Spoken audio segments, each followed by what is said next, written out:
आज आपको माँ मातंगी दिव्य धाम उड़ीसा दिखाते हैं कि अभी कैसा दिखता है। देखिए ये जो खजूर का पेड़ है ना, ये हमने दूसरे जगह से उखाड़ कर लाकर यहाँ पर लगाया था और ये बच गया। हमने लगभग 6-7 पेड़ लगाए थे, उसमें से 2 पेड़ बचे हैं। एक ये है बाहर का और एक अंदर का। और आप लोग देख सकते हैं जो मंदिर है, मंदिर का कार्य कहाँ तक आ चुका है।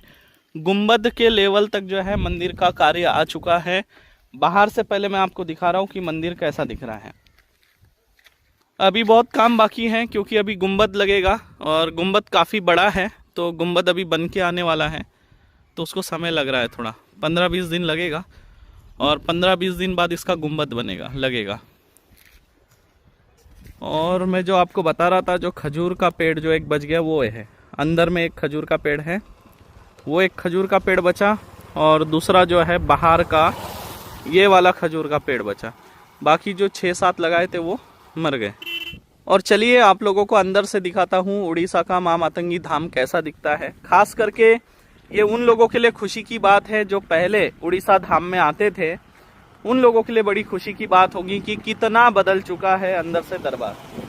तो अभी मैं वीडियो बना रहा था, कुछ लोग मिले हैं तो पहले उनसे मिल लेते हैं, आशीर्वाद देते हैं, फिर चलते हैं। जय माँ मातंगी। कैसे हैं? ठीक है, पहचान। अभी दरबार चालू होने वाला है, बन रहा है, कुछ दिनों में चालू होगा दरबार ना। मैं सुना था वो छतरपुर वाला। हाँ, ये अगले साल जो आए थे आप सर, हमारा लड़का को के लिए लास्ट में देखेंगे, बोले देखें नहीं। ले आना ना, ले आओ, आज शाम में ले आओ, ठीक है, 7 बजे। ठीक, हाँ ठीक है। हाँ।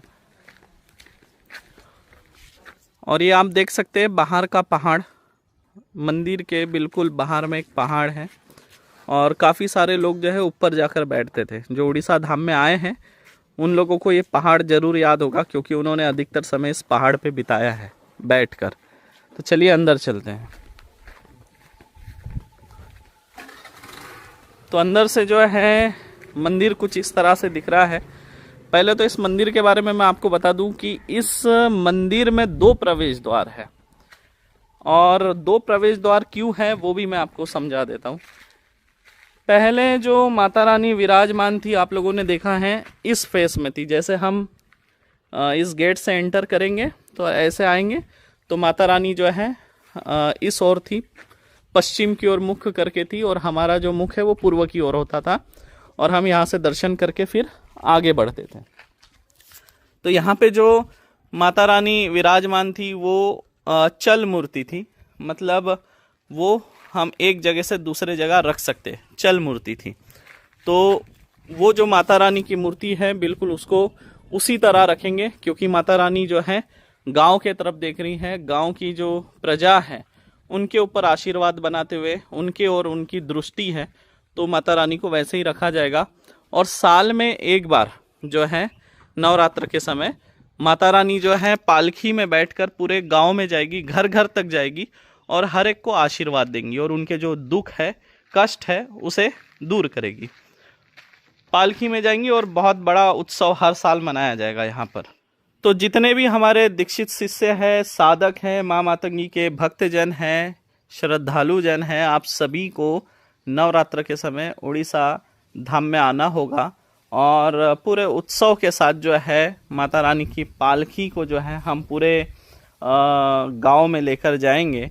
और ये बहुत बड़ी सेवा होगी कि आप लोग जो है माँ मातंगी के पालकी में आप लोग सेवा दे पाएंगे। इससे बड़ी और क्या बात हो सकती है ना, कि आप माता रानी की पालकी उठाने का अवसर आपको प्राप्त हो रहा हो। इससे बड़ी बात और कुछ नहीं है। गांव गांव में माँ जाएगी, हर एक घर तक जाएगी और आशीर्वाद देगी। ये बहुत बड़ा उत्सव होगा माँ मातंगी धाम के लिए। और जो है इस तरह से देखिए, यहाँ से जो हमारी एंट्री थी उत्तर की ओर, तो अब दूसरा प्रवेश द्वार जो है माता रानी का वो उत्तर की ओर होगा। इधर ये जो है अब माता रानी का जो मुख है ये उत्तर की ओर है, तो ये जो है यहाँ से खोल दिया जाएगा और यहाँ पर बड़ा सिंह द्वार बनाया जाएगा। सिंह द्वार कैसा बनेगा मैं आपको वीडियो में डाल दूंगा, आप लोग देख सकते हैं, स्क्रीन पे आपको दिखाई दे रहा है। बिल्कुल इस तरह से सिंह द्वार बनेगा, बड़ा भव्य और दिव्य बनेगा। और कुछ आप लोग देख सकते हैं मंदिर इस तरह से है। अभी फिनिशिंग का काम बाकी है और गुंबद का काम अभी रुका हुआ है क्योंकि गुंबद लगभग 10 फीट का गुंबद है और उसको अभी बनाया जा रहा है, बड़ा स्टोन लेकर उसको फिर फिनिशिंग देकर बनाएंगे और फिर वो राजस्थान से आएगा। तो लगभग यहाँ तक मंदिर बन चुका है। और देखिए, मैंने हमेशा आप लोगों से कहा है कि आप लोग जो है अगर सनातनी हैं तो सनातनी होने के नाते सनातन के कार्यों में अपना सहयोग करना चाहिए। देखिए, अगर आप लोग मंदिर नहीं बना सकते तो मंदिर बनाने में अपना सहयोग तो जरूर दे सकते हैं। अगर आप मंदिर नहीं बना सकते तो मंदिर बनाने के कार्य में तो आप लोग सहयोग दे सकते हैं या नहीं।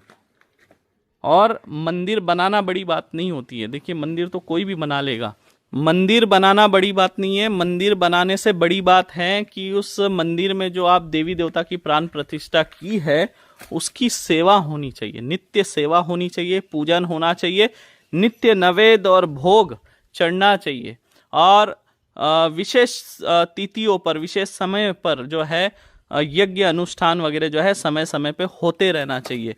तो मंदिर बनाना बड़ी बात नहीं है, सेवा बड़ी बात है। तो इसलिए याद रखिए, अगर आप मंदिर बनाने का सोच रहे हैं तो ये जरूर सोचें कि आप उसकी सेवा कर सकते हैं या नहीं। और अगर आप सेवा नहीं कर सकते और मंदिर बनाने का भाव रखते हैं तो ऐसा जो अगर कहीं मंदिर बन रहा हो तो उसमें आप लोग अपनी सेवा जरूर दें। इससे आपको ये लाभ प्राप्त होगा कि एक मंदिर बनाने का लाभ आपको प्राप्त होगा। और जितने हमारे साधक हैं, जितने साधक हैं जो हमसे दीक्षा ले चुके हैं, जो मातंगी धाम में आते हैं, माँ को अपनी माँ मानते हैं, ऐसे सभी लोग दिल खोल के दान दीजिए। देखिए, सनातन का कार्य किसी एक के कंधे पर नहीं रखा जा सकता, सबका योगदान होना चाहिए, सबको जागरूक होना चाहिए। देखिए, मुगलों ने हमारे कितने मंदिरों को तोड़ा है और अभी हमको मंदिरें बनाना है। जब तक हमारे मंदिर नहीं बनेंगे, मंदिरों की संख्या नहीं बढ़ेगी, कैसे सनातन धर्म आगे बढ़ेगा। मंदिर भी होना चाहिए और हर सनातनी को जागना है, अपने धर्म के लिए जागना है। इसके लिए मैं एक लाइव करके आपको बताऊंगा बाद में, लेकिन एक किस्सा मैं आपको बताना चाहता हूं कि मैं अभी असम जा रहा था और असम जाते समय बिहार होते हुए मैं गया तो मैंने देखा बिहार में 200 किलोमीटर पहले और 200 किलोमीटर आगे तक, असम जाने तक, बंगाल तक हमें जो है केवल मुस्लिम लोगों की गाड़ी, मुस्लिम लोगों की गाड़ी, मुल्ला लोगों की गाड़ी, हर दूसरी तीसरी गाड़ी मुल्ला लोगों की, 10-10 गाड़ी, 20-20 गाड़ी मुल्ला लोगों की, 200 किलोमीटर तक। किस लिए, किस लिए था सोचिए जरा। वो लोग अपने जो मजहब को बचाने के लिए, अपने मजहब की एक एक नीतियों को बचाने के लिए जो है रास्तों पे उतर जाते हो। और आप लोग क्या कर रहे हो, सोए हो, जागो, कब जागोगे, देर हो जाएगी। अगर ऐसे ही सोते रहोगे आप लोग तो देर हो जाएगी। समय नहीं है हमारे पास, अभी से जागना होगा, आज से हमें जागना होगा, क्योंकि उनकी जनसंख्या तेजी से बढ़ रही है और हमारी जनसंख्या तेजी से घट रही है। अगर ऐसा ही हाल रहा तो कहाँ भागोगे बताओ, कहाँ तक भागोगे। भारत देश के अलावा दूसरा देश नहीं है जहां आप जो है सुकून की सांस ले सकते हो, ऐसा और कोई देश नहीं है। यहां पे भी अगर कब्जा हो गया तो कहाँ भागोगे। हमें हमारे आने वाली पीढ़ियों को जो है एक मजबूत सनातन धर्म देना है। तो मैं आप लोगों को जो बता रहा था कि बिहार में 200 किलोमीटर पहले से जो मुझे ट्रैफिक मिली, लंबी लंबी कतारें, हजारों गाड़ियां, लाखों गाड़ियां जो है मुल्ला लोगों की देखने मिली। और उस समय हमें ऐसा लग रहा था कि हम हिंदुस्तान में नहीं है, ऐसा प्रतीत हो रहा था कि कहीं मैं पाकिस्तान में तो नहीं आ गया। जहां देखो वहां मुल्ला, हर दुकान में जहां देखो मुल्ला, जहां जिस गाड़ी में देखो मुल्ला ही मुल्ला, मुल्ला ही मुल्ला। और वो था वक्फ बोर्ड। वक्फ बोर्ड जो है उसके लिए, मतलब वो जो कानून बना है उसको निरस्त करने के लिए उन्होंने जो है प्रदर्शन रैली निकाली थी बिहार में। हिल गया, मैं देखकर हिल गया, इतनी जनसंख्या में। और हमने एक वीडियो डाला है, उस वीडियो को आप देखो। वो एक महिला के ऊपर जो है कोई एक जीन आया हुआ है, जीन या खबीज आया हुआ है, तो उसको हमने निकाला, उसका वीडियो हमने डाला। तो उस वीडियो के ऊपर फतवा जारी हो गया हमारे। लगभग 8000 कमेंट है और 8000 कमेंट में से कम 7000 कमेंट जो है मुल्ला लोगों का है, गालियां दे रहे। खुली गालियां हमें भी दे रहे हैं, उस महिला को भी दे रहे हैं, सनातन धर्म को दे रहे हैं, मजाक उड़ा रहे हैं। और सनातनियों का कमेंट, इक्का दुक्का कमेंट है उस पर। शर्म आनी चाहिए आप लोगों को। वीडियो देखो जाकर, अगर सनातनी हो, भगवान श्री राम का अगर खून आपके रगों में दौड़ता हो तो जरूर जाके जवाब भी देना, उन लोगों के कमेंट का जवाब देना। आप लोग रास्ते पे तो नहीं उतर सकते लड़ने, कम से कम डिजिटल तरीके से तो अपना समर्थन दिखाओ, सनातनी होने का कुछ तो फर्ज निभाओ। सोते रहो, ऐसे ही सोए रहोगे ना तो मार दिए जाओगे, ध्यान रखना मेरी बात। और आप लोगों से आग्रह है, इस मंदिर निर्माण कार्य में जो है अपना सहयोग दे, योगदान दे, यही आशा करता हूँ। और जो हमारे सच्चे शिष्य है, सच्चे भक्त है मां मातंगी के, वो लोग जरूर दान दे। सनातनी होने का कुछ तो फर्ज निभाओ। बाकी चलिए अंदर से आप लोगों को जो है मैं दिखाता हूं कि किस तरह से उड़ीसा धाम अभी दिखता है। तो आप लोग देख सकते हैं, ये जो पेड़ पौधे हैं मैंने खुद बारिश में भीग भीग कर लगाया था, और अभी बहुत बड़े बड़े पेड़ पौधे हो चुके हैं। काफ़ी सुंदर नज़ारा है, और उम्मीद करता हूँ कि जल्द से जल्द जो है हम इस दरबार को चालू करेंगे। ये बरगद का पेड़ आप लोग देख सकते हैं, पिछली बार आप लोगों ने वीडियो में देखा होगा, लेकिन अब की बार जो है ये उससे दुगना हो चुका है। पिछली वीडियो आपने देखी होगी, और आप देखिए इस बरगद के वृक्ष को 4-6 महीने में ही जो है ये इतना ग्रोथ कर चुका है, और सारे पेड़ पौधे जो है लगभग अच्छे खासे बड़े हो चुके हैं। और पहले जैसी जो गर्मी है वो अब यहाँ नहीं लगती है। पहले 8 बजे के बाद मैं खुद अपने बेडरूम में चले जाता था और एसी में रहता था दिन भर, और शाम में बाहर निकलता था, और शाम में भी बाहर निकलने पे गर्म हवा लगती थी। लेकिन अब हम बिना एसी के 15 दिन से यही थे, और बिना एसी के थे, सोचिए। तो इतना ठंडा हो चुका है यहाँ का मौसम। पेड़ पौधों से जो है काफ़ी मौसम में फ़र्क पड़ा है, गर्मी कम हो गई है। और ये हमारा यज्ञशाला है। फिलहाल माता रानी जो है इसी यज्ञशाला में जो है विराजमान है। लेकिन मैं आपको बताऊं, यकीन मानिए, एसी और कूलर दोनों फेल है इस यज्ञशाला में। बाहर गर्मी लग रही थी, जैसे इसके अंदर आएंगे आपको एसी और कूलर की आवश्यकता नहीं है, मैं लिख कर दे सकता हूं। कभी आप लोग आओगे ना तो इसके नीचे बैठ कर देखना, और तब आप बोलोगे कि गुरुजी ने जो बात कही थी बिल्कुल सही बात है। कूलर और एसी की आवश्यकता नहीं है, बहुत ठंडक है यहाँ पे। अगर आप नीचे बैठोगे ना यही सो जाओगे। मैं तो पिछली बार यही सोया था, पूरा दिन भर मैं यही रहा, भोजन भी यही किया, यहीं पे मैं सोया। मतलब बहुत सुकून है, बहुत शांति है, एकदम ठंडी ठंडी हवा आती। और अभी जो है पूरी तरह से जो है आप लोग देख सकते हैं उड़ीसा दरबार बदल चुका है। चारों तरफ हरियाली है, पेड़ पौधे हैं, है ना, बहुत सुंदर नजारा है अभी।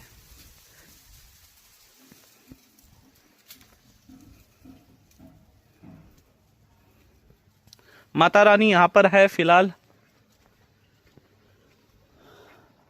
आप लोग देख सकते हैं। माँ के दर्शन कर लो। माता रानी फिलहाल यहाँ पर है, आप सभी लोग दर्शन करो। जैसे ही माँ का महल बनेगा, माँ वहां पे विराजमान होगी। और मैंने इस बार कहा, जब तक माँ का महल नहीं बनेगा तब तक उड़ीसा दरबार का दूसरा कोई कार्य नहीं होगा। पहले माँ का महल बनेगा, बाद में जो है दूसरे कार्य होंगे मंदिर के। तो आप लोग देख सकते हैं, यही वो पत्थर है, पिंक स्टोन है, जिससे राम मंदिर बना है ना, वही ये पत्थर है। अयोध्या का जो राम मंदिर बना है वही पत्थर से जो है मां मातंगी धाम का, माता रानी का मंदिर बन रहा है।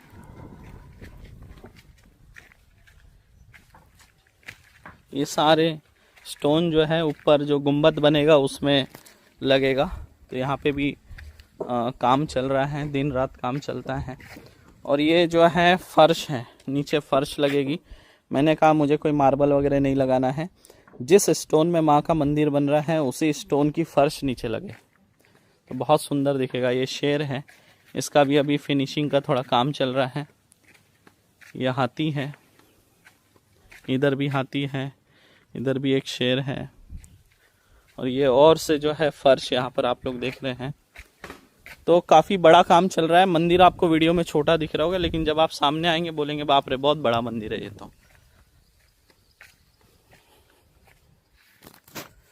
तो अब कुछ इस तरह दिखता है उड़ीसा दरबार। अब इसका भी डेवलपमेंट करना है, लेकिन आप लोगों का सहयोग होगा तभी तो कर पाएंगे। आप लोग सहयोग नहीं करते हैं, कैसे सनातन धर्म का कार्य आगे बढ़ेगा? केवल क्या अकेले गुरुजी की जिम्मेदारी है सनातन धर्म के लिए कार्य करना?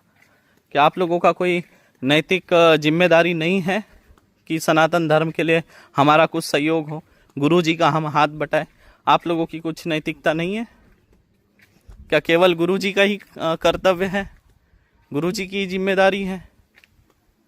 अकेले इंसान से कब तक आगे बढ़ेगा सनातन धर्म, बताइए? सबको सहयोग देना होगा, सबके सहयोग से आगे बढ़ेगा।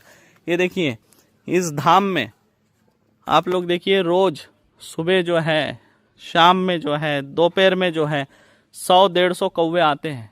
100-150 कौवों का भोजन प्रतिदिन 100-150 कौवों का भोजन यहाँ पर जो है हमें देना होता है। ये माँ की सेवा चल रही है, समझे? और कौवों को भोजन कराना ये भी एक पुण्य का कार्य है। और कौवे एक ऐसी पक्षी में प्रजाति है जो कि इनके अंदर बहुत स्वाभिमान होता है, एकता भी बहुत है। देखिए, एकता सीखना है तो कौवे से सीखो, एकता सीखना है तो बंदर से सीखो। कभी एक कौवे को आप पकड़ के देखो, सारे कौवे 100-200 कौवे अगर मिलके आपको अटैक ना करे तो बताना। और एक दिन अटैक नहीं करेंगे, जब जब घर के बाहर निकलोगे तब तब चोंच मारेंगे आपके सर पे आकर। प्रतीक्षा करेंगे कब वो इंसान बाहर निकले और कब हम उसको चोंच मारे।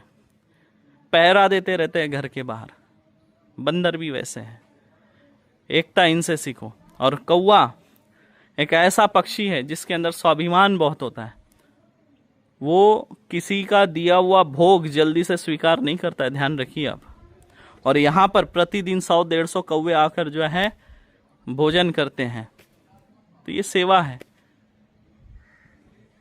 और मां मातंगी धाम को वही व्यक्ति समझ सकता है जो सात्विक है, वही व्यक्ति समझ सकता है जो धार्मिक है, वही व्यक्ति समझ सकता है जो आध्यात्मिक है। और सच झूठ की जो परख रखता हो वही व्यक्ति मां मातंगी धाम को समझ सकता है। चकाचौंध से परे है मां मातंगी धाम। यहाँ पे केवल सेवा है, सेवा की जाती है, रोज लोगों के दुख दूर किए जाते हैं। आप लोग भी अपना सहयोग दीजिए इस धाम के निर्माण कार्य में, उस मंदिर के निर्माण कार्य में। इतने हमारे शिष्य हैं, इतने हमारे भक्तजन हैं, इतने माँ के भक्तजन हैं, लेकिन दुख होता है कि जैसा सहयोग आप लोगों से होना चाहिए, प्राप्त होना चाहिए, वो आप लोग नहीं करते। बड़ा हृदय में ऐसा जो है दुख होता है, आंखों से अश्रु निकलते हैं कि इतना हम इनके लिए करते हैं, लेकिन आप हमें नहीं समझ पा रहे। गुरु के होते हुए गुरु की कदर करना सीखिए। बाद में केवल अश्रु होते हैं।